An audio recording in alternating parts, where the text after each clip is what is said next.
बांके हैं और लड़ाके हैं, गोया शमशीर उन्हीं की हो। पंचवटी में ऐसे रहते हैं जैसे जागीर उन्हीं की हो। मैं उधर अचानक निकल पड़ी, उस नारी से मिलना चाहा। इतने में छोटे तपसी ने मुझसे कुछ छल करना चाहा। मैंने जब तुम्हारा नाम लिया, उसने दी मुझको गाली। मेरी नाक काट डाली और तुमको दी उसने गाली।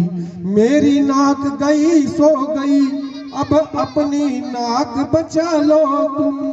जिसकी जग में ऊंची नाक नहीं, तो नकटा नाम धरा लो तुम।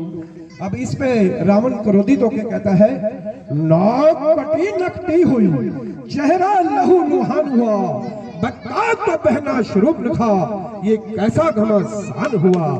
नारी की नाक काटने से होती है नाक नहीं ऊंची, अबला पर हाथ उठाने से उठती है नाक नहीं ऊंची। तेरी आंखों के आगे ही दोनों की नाक रगड़ दूंगा, बत्ती लेंगे तो नाक छेद उनमें नकेल डलवा दूंगा। यमपुर का नाका दिखलाकर बस नाको चने चबा दूंगा।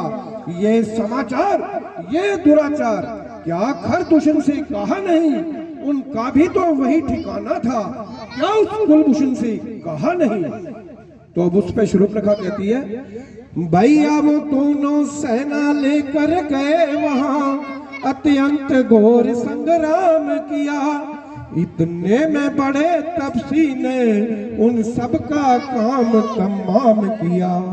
तो इस पे रावण समझ जाता है कि जब इतना विनाश करने वाले हैं तो वो श्री नारायण के अवतार ही हैं। तब रावण का मैं ये अंतिम आपको डायलॉग सुनाता हूँ। रावण कहता है, क्या कहा? मेरे भाई खरदूषण मारे गए, अफसोस, घोर अफसोस। जब एक अकेली ताकत ने इन सब वीरों को मार दिया, फिर निश्चय ही ये सिद्ध हुआ कि नारायण ने अवतार लिया।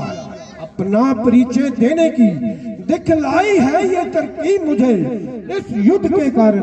अगर अब अवतारी है तो वैर भाव ही रखूंगा, दूसरे जन्म का बंधन भी उनके द्वारा ही तोड़ूंगा। ये मौत नहीं, ये मोक्ष है, ये लड़ना नहीं, ये मिलन है। वह भी हो और शर भी हो तो भवसागर से करना है।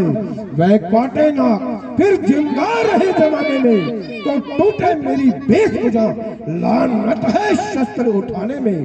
तुम बैठो थोड़ी धीर घरों में, मैं दंडक वन में जाता हूँ, इस नाक काटने का बदला अभी दोनों से चुकाता हूँ। जय शंकर, जय शंकर, जय शंकर। श्यावर रामचंद्र भगवान के इसी के साथ में तुम्हें ये कहता हूँ,